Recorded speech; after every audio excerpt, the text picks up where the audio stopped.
디지털 드라마가 현실의 관계를 어떻게 흐르게 만드는가? 안녕하세요, 여러분. 저는 여러분들을 사랑하는 교육학 박사 이교수입니다. 오늘은 디지털 드라마가 우리의 현실 관계에 어떤 영향을 미치는지 이야기해 볼까 합니다. 혹시 드라마 너무 열심히 봐서 현실 감각이 흐릿해진 적 다들 한 번쯤 있지 않으신가요? 요즘 숏폼 드라마, 웹드라마 엄청 많잖아요. 저도 가끔 보다 보면 시간 순삭. 그런데 이런 디지털 드라마들이 우리 인간관계에 미묘한 변화를 가져올 수 있다는 사실. 디지털 미디어 자체가 우리의 집중력이나 사회적 상호작용 방식에 영향을 줄 수 있거든요. 온라인에서 보여지는 모습과 실제 내 모습 사이의 괴리감 때문에 불안함을 느끼는 경우도 있고요. SNS에 올리는 내 모습, 그리고 실제 내 모습이 어딘가 모르게 좀 다르다고 느껴본 적 다들 한 번쯤은 있으시죠? 오늘은 온라인 자아와 현실, 자아 사이의 미묘한 괴리감에 대해 재미있게 이야기해볼까 합니다. 인스타그램 필터 없이는 절대 사진 못 찍는다는 분들, 오늘 영상에 완전 집중해주세요. 공감 팍팍 되실 거예요. 도대체 왜 우리는 온라인에서 그토록 멋지고 완벽한 모습만을 보여주려고 애쓰는 걸까요? 좋아요 하나, 댓글 하나에 온 세상이 무너지는 듯 울고 웃는 우리들의 모습. 어쩌면 우리는 온라인 세상이라는 가짜 감옥에 스스로를 가둬놓고 진짜 나를 점점 잃어버리고 있는 건지도 모릅니다. 씁쓸하지만 현실이죠. 솔직히 까놓고 말해서 SNS는 마치 인생의 가장 빛나는 하이라이트 장면들만 짜깁기해 놓은 것 같은 느낌이잖아요. 남들은 죄다 행복하고 즐거워 보이는데 왜 나만 이렇게 힘들고 괴로운 걸까? 끊임없이 타인과 비교하면 할수록 우리의 소중한 자존감은 야금야금 갉아먹히고 결국 바닥을 치게 되죠. 그렇다면 이 끔찍한 자존감 도둑 SNS의 굴레에서 영원히 벗어날 수 있는 마법 같은 방법은 정말 없는 걸까요? 당연히 있습니다. 너무 걱정 마세요. 제일 먼저 거울을 보면서 나는 완벽하지 않아도 충분히 괜찮아라고 매일매일 스스로를 따뜻하게 다독여주세요. 그리고 무의미하게 SNS 피드를 염탐하는 시간을 조금이라도 줄이고 지금 내 옆에 있는 현실에서의 소중한 가족, 친구들과 진심으로 소통하며 더 많은 시간을 함께 보내세요. 가끔은 그 어떤 필터도 거치지 않은 있는 그대로의 꾸밈 없는 내 모습을 마음껏 사랑해주는 것도 매우 중요합니다. 있는 모습 그대로의 자신을 인정하고 깊이 사랑하는 연습을 시작하는 거죠. 가짜로 포장된 온라인 세상이라는 좁은 감옥에 더 이상 갇히지 말고 있는 그대로의 진짜 나를 찾아 당당하게 나아가는 멋진 여정을 지금 바로 시작해보는 건 어떨까요? 분명 지금보다 훨씬 더 행복하고 자유로워질 거예요. 요즘 AI 기술이 영상 제작에 엄청난 변화를 가져오고 있다는 사실 알고 계셨나요? AI 덕분에 시각 효과는 훨씬 빠르고 저렴하게 만들 수 있게 되었는데요. 문제는 AI가 만든 영상이 때로는 몰입감을 깬다는 점입니다. 캐릭터의 외모나 배경이 어색하게 느껴지거나 감정선이 갑자기 끊기는 경우가 생기기도 하거든요. 디지털 기술은 우리에게 속도와 효율성을 주지만 때로는 심관계 그리고 기다림의 가치를 잊게 만들기도 합니다. 마치 드라마 속 주인공처럼 현실에서도 빠른 속도로 무언가를 얻으려고만 하게 되는 거죠. 흥미로운 점은 성경에서는 기술을 인간의 재성과 연결하기도 한다는 거예요. 인간의 죄 과연 그 끝은 어디까지일까요? 정말 궁금하지 않으신가요? 흔히들 죄는 교만에서 시작된다고들 하죠. 마치 자기가 신이라도 된 듯 뽐내고 세상을 내 손아귀에 넣으려는 끝없는 욕심.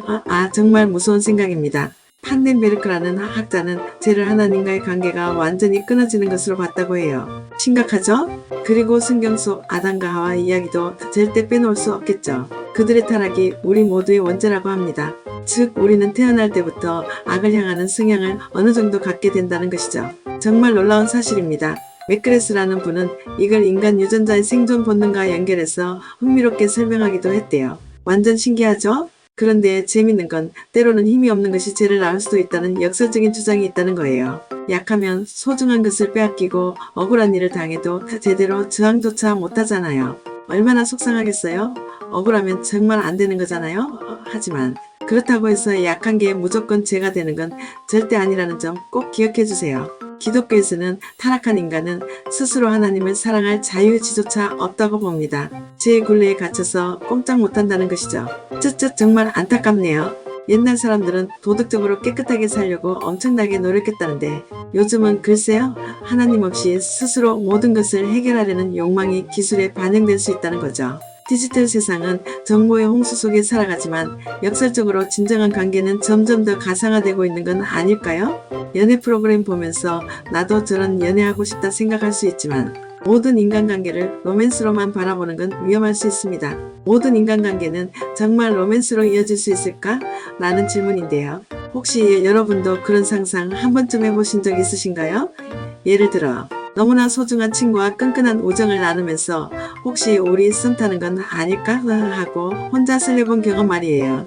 아니면 드라마나 영화를 보면서 저 두 사람은 분명히 뭔가 있다 라고 강하게 느꼈는데 나중에 알고 보니 그냥 오랜 절친 사이였다거나 하는 경우도 있잖아요. 정말 알다가도 모를 일이죠. 사실 인간관계라는 것은 정말이지 복잡하고 미묘한 감정들의 집합체라고 생각해요. 단순한 애정뿐만 아니라 깊은 우정, 끈끈한 동료애, 그리고 무엇과도 바꿀 수 없는 가족애까지 이 모든 다양한 감정들이 때로는 서로 얽히고 설겨서 우리를 더 혼란스럽게 만들고는 하죠. 특히 현대사회처럼 다양한 미디어가 발달한 시대에는 더욱 그런 경향이 강한 것 같아요. 왜냐하면 드라마나 영화와 같은 매체에서는 종종 모든 인간관계를 필요 이상으로 로맨틱하게 포장하는 경우가 많으니까요. 그래서 더욱 헷갈리는 것 같아요. 하지만 잠깐만요. 여기서 중요한 점은 모든 인간관계가 반드시 로맨스로 끝맺어야 할 필요는 전혀 없다는 사실을 잊지 말아야 한다는 거예요. 숭고한 플라토닉 사랑, 둘도 없는 찐친과의 우정, 존경심을 담아 롤모델로 삼는 멘토와의 관계. 이 모든 소중한 감정들은 굳이 로맨스라는 좁은 틀 안에 가둘 필요가 없이 그 자체만으로도 충분히 아름다운 가치를 지니고 있다는 것을 기억해 주세요. 그러니 앞으로는 인간관계를 섣불리 단정짓거나 속단하지 말고 그 관계 안에서 자연스럽게 피어나는 다양한 감정들을 있는 그대로 편안하게 즐겨보는 건 어떨까요? 어쩌면 예상치 못했던 로맨스보다 훨씬 더 깊고 진한 무언가를 새롭게 발견하게 될지도 모르는 일이니까요. 오늘 영상이 여러분의 인간관계에 대한 생각의 폭을 조금이나마 넓혀주었기를 진심으로 바랍니다. 드라마는 드라마일 뿐 현실과의 균형을 잘 잡는 게 중요하겠죠. 가장 무서운 점은 이것입니다. 우리는 남의 갈등을 보면서 나도 모르게 나의 태도를 바꿉니다. 예를 들어볼까요?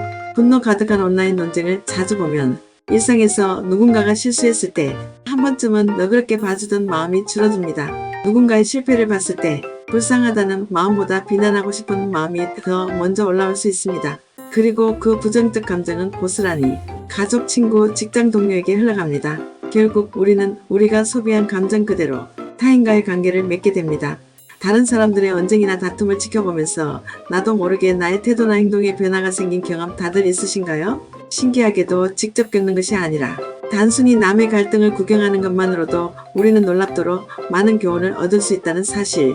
최근 연구 결과들을 살펴보면 현대사회는 생각보다 훨씬 더 다양한 갈등을 겪고 있다고 합니다. 단순한 의견 차이부터 시작해서 세대 갈등, 젠더 갈등, 심지어 복잡한 정치적인 갈등까지 이렇게 다양한 갈등 상황 속에서 우리는 과연 어떤 자세를 취해야 할까요? 더 흥미로운 점은 이러한 다양한 갈등을 직접 겪지 않고 간접적으로 경험하는 것만으로도 우리는 자연스럽게 스스로를 되돌아보게 된다는 점입니다.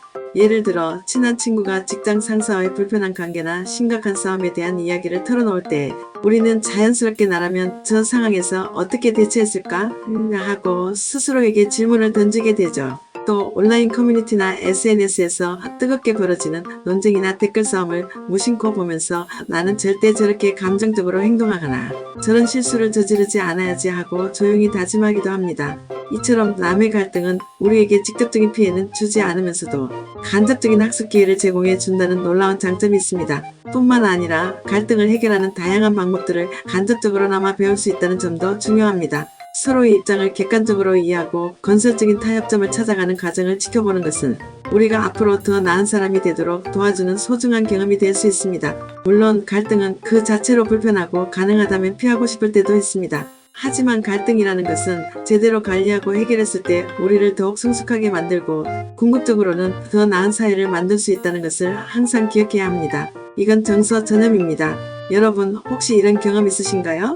친구가 신나게 웃는 모습만 봐도 덩달아 기분이 좋아지고 반대로 우울한 사람 옆에 있으면 나까지 울적해지는 그런 느낌 말이죠. 정서전염이란 다른 사람의 감정이 마치 바이러스처럼 나에게 옮아오는 현상을 말해요. 신기하죠? 마치 옆 사람이 하품만 해도 나도 모르게 하품이 나오는 것처럼 감정도 전염될 수 있다는 거예요. 왜 이런 일이 일어나는 걸까요? 우리 뇌에는 거울 뉴런이라는 특별한 세포가 있는데 이 세포가 다른 사람의 행동이나 감정을 따라 하게 만들어서 정서 전염이 일어난다고 해요. 그러니까 옆 사람이 웃으면 내 거울 뉴런도 따라서 웃는 신용을 하고 그 결과 나도 덩달아 기분이 좋아지는 거죠. 정서 전염은 우리 일상생활에서도 아주 흔하게 나타나요.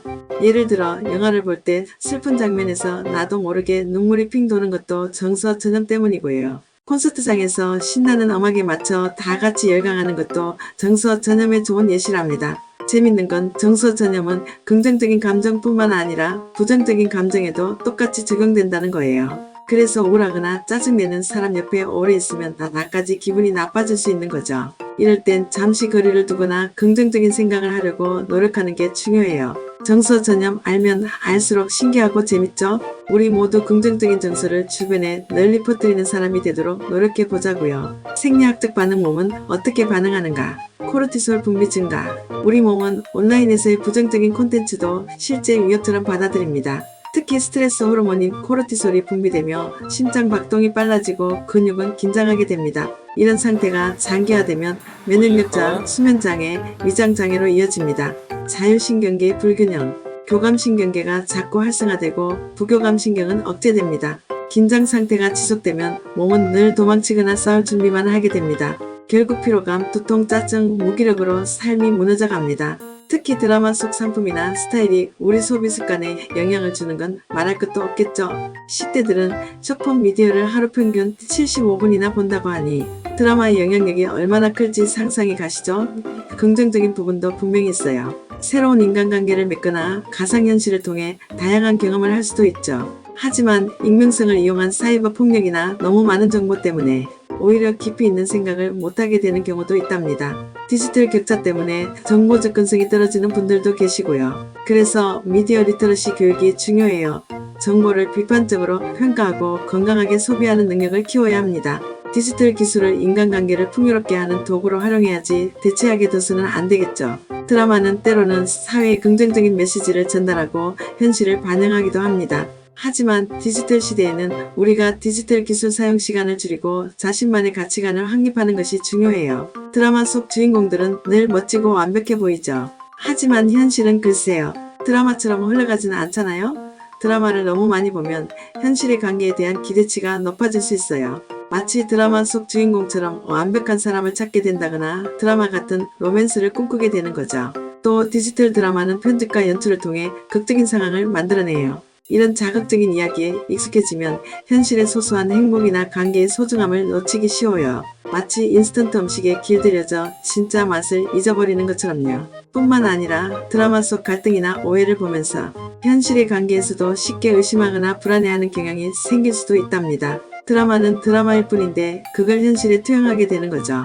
물론 디지털 드라마를 보는 게 무조건 나쁘다는 건 아니에요. 재미있고 흥미로운 이야기는 우리 삶에 활력을 불어넣어주기도 하죠. 하지만 드라마와 현실을 구분하고 건강한 관계를 유지하기 위해 노력하는 것이 중요합니다. 자, 오늘은 디지털 드라마가 현실의 관계에 미치는 영향에 대해 이야기해봤는데요. 어떻게 보셨나요? 여러분의 생각은 어떠신가요? 댓글로 자유롭게 이야기 나눠주세요. 오늘 영상 시청해주셔서 정말 감사합니다. 여러분의 구독과 좋아요는 영상 제작에 정말 큰 힘이 됩니다. 다음 영상에서 또 만나요. 안녕.